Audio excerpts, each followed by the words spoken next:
Euzu billahi mineşşeytanirracim. Bismillahirrahmanirrahim. Elhamdülillahi rabbil alamin.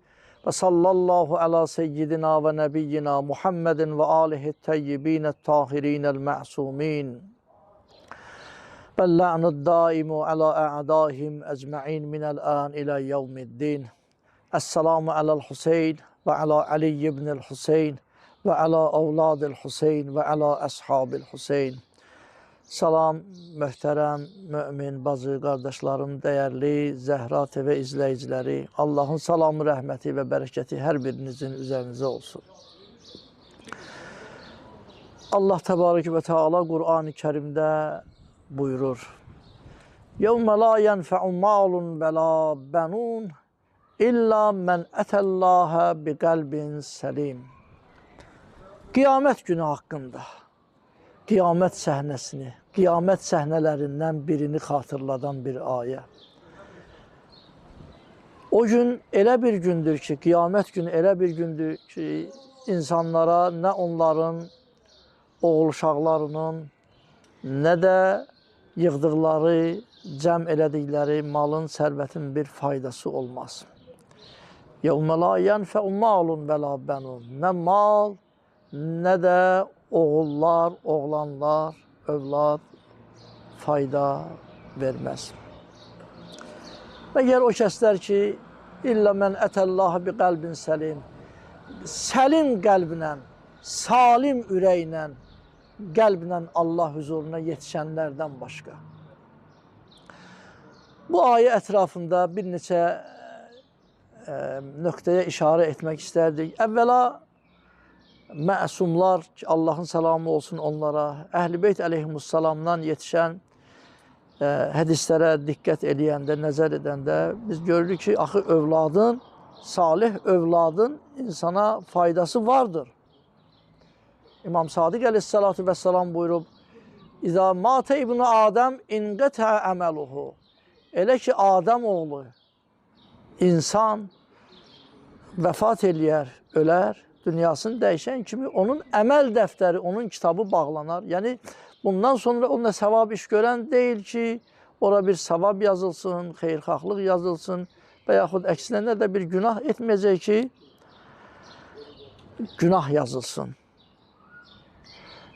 Nə etmişdi, nə qazanmışdı, orada tamamlanır. İzə matə ibn Adəm inqətə əməluhu. Lakin Həzrət buyurur ki, lakin 3 yerdən, 3 səhifə açıq olar, yazılar. İnsan hətta öləndən sonra belə onun üçün o səhifələrə yazılar.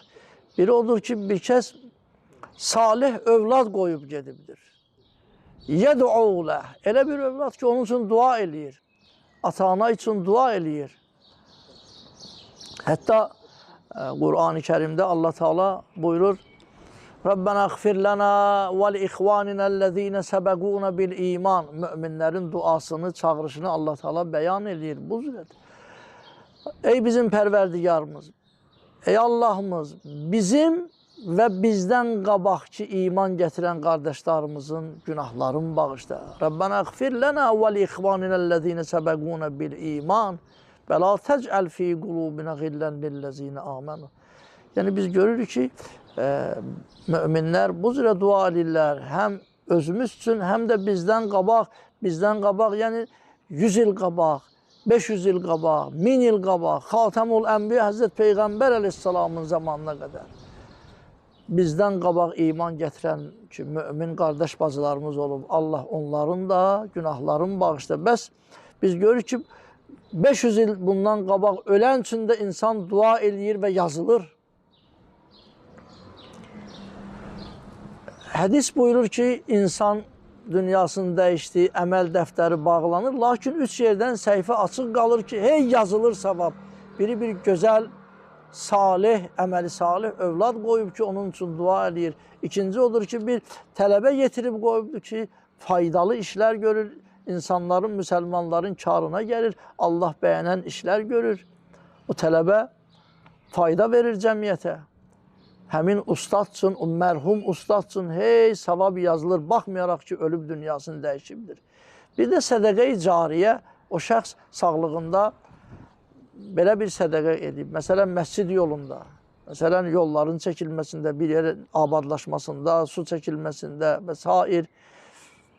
Xəstəxana, məktəb, mədrəsə ki, nə qədər fayda aparılır, nə qədər insanlar o məsciddən, o mədrəsədən, o yoldan, sudan istifadə olunur. O vəfat etmiş, neçə illər bundan qabaq vəfat etmiş insan üçün hey savab yazılacaq. Bəli.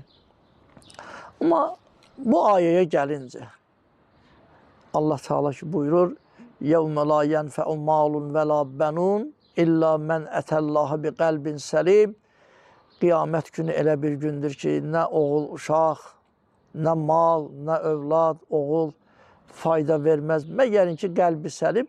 Bu istisna ki var, istisna-i munqəti deyərlər ki, yəni qəlbi səlimlə Allah huzuruna yetişənlər, həqiqi möminlərin malları, oğlanları onlara faydası verər. Bu o demək deyir ki, heç kəsə mal, dövlət, oğul uşaq fayda verməz, yox.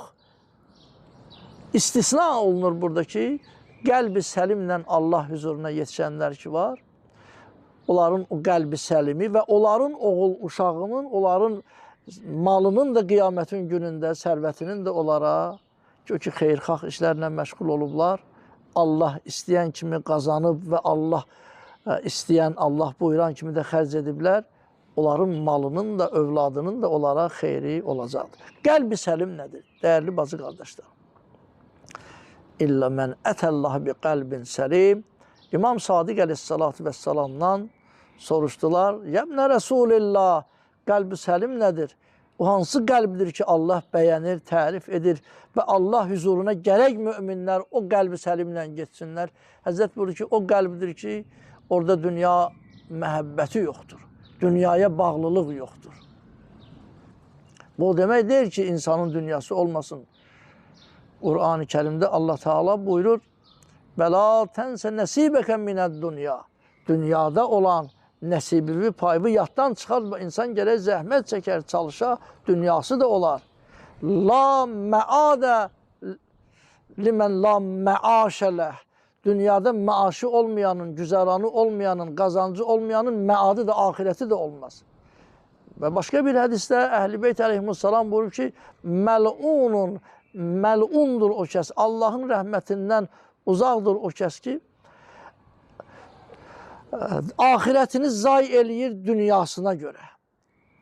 Dünyaya satıb ahirəti. Eyni zamanda məlundur o kəs ki, Allahın rəhmətindən uzaqdır o kəs ki, dünyasını da zay eləyir ahirətinə görə. İnsanın gərək Rabbena atina fid dunya həsənətən və fil ahirəti həsənə. Həm dünya, həm də ahirət.